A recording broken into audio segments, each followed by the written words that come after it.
When we recognize the many achievements and contributions of African Americans to our nation's history, we often overlook the role they've played in the history of the auto industry, and even more, the auto industry's impact on African Americans.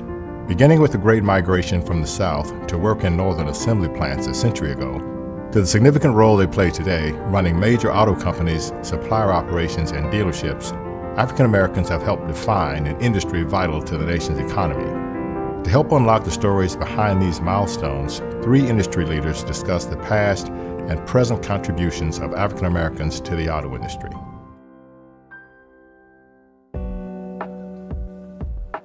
My father always worked on cars for other people. That was a way of making extra money. So, a lot of cars in and out of our yard, and every Saturday I'd have to finish my duties with him, fixing the car or two before I could run off and do what I needed to do. So obviously had that exposure. I came here in the fall of '87. I moved into manufacturing in 2000. Started in assembly in 2000, vice president of manufacturing in 2003, and then senior vice president of our plant in Southern California, then president in 2007, Indiana in 2009, back here as president in June of 2010. And our diversity journey actually started right here in this plant.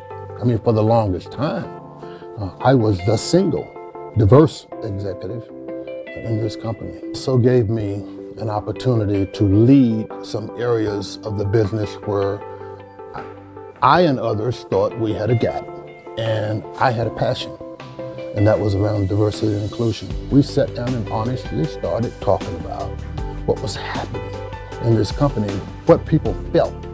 We talked about how can you expect women and people of color to feel truly, fully engaged in an environment where they are not in the places where the discussions and decisions are being made.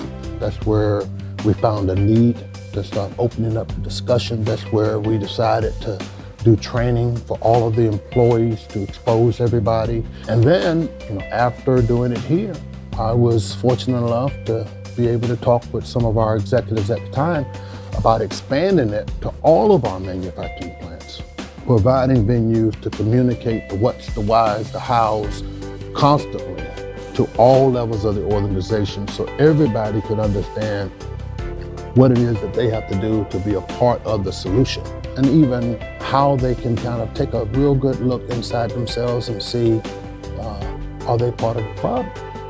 And now, diversity and inclusion is a pretty significant, part of just who Toyota is.